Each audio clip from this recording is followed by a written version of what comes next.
big news of the week. DeAndre Hopkins finally signs a deal, and he signs it with the Tennessee Titans. And I mean, to everyone's shock and awe, everybody's talking about it. Here come the Titans. Oh, I'm gonna be honest. Okay, I saw this news and I was like, "Oh, he signed somewhere. Oh, he really does suck now." Like that was pretty much my reaction. It was like, okay, so he didn't go to a contender, and I don't want to hear any of these Titan fans talking. Oh, now we're no, you're not. You don't know who your quarterback is, so that just immediately puts you out of contention. I mean, you have Derrick Henry and a good D line, and what else? That and $1.50 will get you a cup of coffee. Like I don't know, like. I was not very impressed by this. I don't know what your thoughts were. You deal with the AFC more than me. Yeah, it's neutral. When I saw it, I was like, okay, great. Yeah, like, I don't know. It's not anything that's gonna be a factor in my opinion, because the Titans are still gonna be the Titans. Yeah, and the other thing about it is like it also wasn't like it wasn't like an overpay. It was like I'm looking at Ian Rappaport here. 2 years, $26 million with up to $32 million with some incentives. I don't know what those are. Whatever. But basically, you're paying him, $13 million a year, right? Essentially. And okay, well, it's not that much, and it's not for that long, so you're not stuck with DeAndre Hopkins. And frankly, given his track record, we don't even know if he's going to play the 2 years. Like, that's true. He could just say, you know what, I don't like it here. I'm not. I feel like his problem is not going to be that he's not getting enough throws. I think it's that he's going to get injured. He's going to get injured, or he's going to be a diva and be like, oh, I'm the only reason this team is good, which may or may not be true. But I don't know. I just found this to be like very underwhelming. It was like, because it was going on for so long, and I thought maybe this was going to go into the regular season. It was going to be like you sign him in the middle of the season, kind of, and then he like bolsters your team. Yeah, but to go to the Titans, it's like I just don't really understand, especially given what he said going in, where he wants to go to a competitive team, wants to go to a team with a good quarterback. We don't even know who the quarterback is. Like, maybe he sees something that we don't.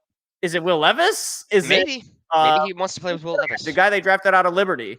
Malik Willis? Is that his name? Malik Willis? Yeah. Yeah, Malik Willis. Is it Ryan Tannehill? I don't know.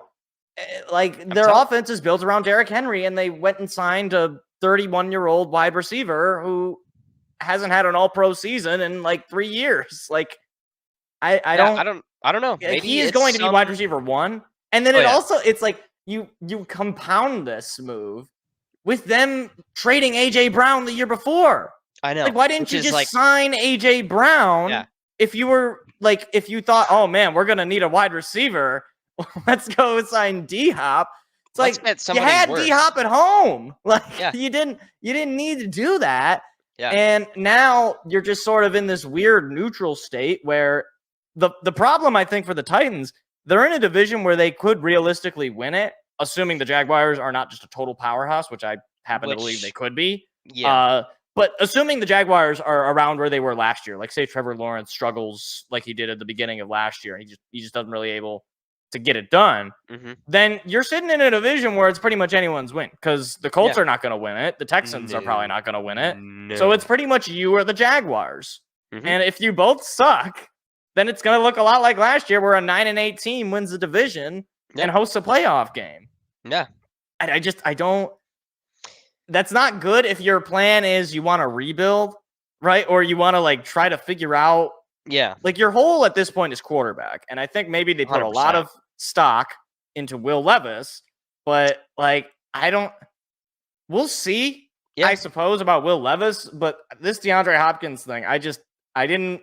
It's interesting. I saw it and I was just like, oh, okay, I guess he's bad now. If it was like the Chiefs pretty much, or the Bills or the Eagles or, dare I say, the Lions, I would assume that means, oh, okay, he's probably still got something left in the tank. And, generally speaking, smart general managers are like, yeah, I want to bring this guy in. But all of the smart organizations as they stand right now had no interest in this guy. Correct. And the only organization that did is a team that just fired their GM. So this is like a season ticket kind of move. This is like, we need to put somebody on our graphics. We need to put somebody on the big screen before the game starts. We need somebody in our local TV commercials. We need somebody to call to, get interviewed every week on the sports radio show in Nashville. Like, this is like, he's not, obviously, like I said, it's not long term, so it's not like you're stuck with him, Tennessee. But this is not going to move the needle for me. Especially given they really didn't do anything else in the offseason. This isn't like a cherry on top of a bunch of moves. This is like the move. This is and I don't know either, because I mean, they have so much stock in like the play style or like their play style is you give the ball to Derrick Henry and he runs. And then your defense is built around your D line. I mean, you're a trenches kind of team. And I don't have any problem with that theory. In theory, I don't have a problem with it. But like in the NFL, it doesn't make sense to me. You need to have if you're gonna do that, then you're not gonna sign DeAndre Hopkins. Correct. You're gonna sign, more pieces on the defense, I guess, or you're gonna on the offensive line, or on the O line, or Derrick Henry. I don't really understand. And then the problem also compounds itself, right? Because Derrick Henry is not getting any younger, and while he's still going to be probably pretty productive this year, I think he had a bit of a down year last year, if I'm correct. He did. Yeah, let me check. I know for sure he had a down year compared to some other years. Derrick Henry on Football Reference. I mean, like, he led the league in attempts, but he didn't lead it in yards. He had 13 touchdowns.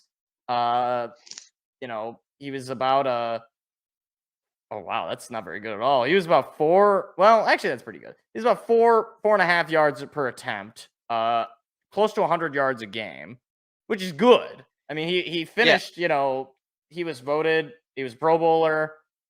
He got some votes for MVP, surprisingly, and Offensive Player of the Year and Comeback Player of the Year. But like, again, it's been 2 years since he was an All-Pro, and he's only been an All-Pro once.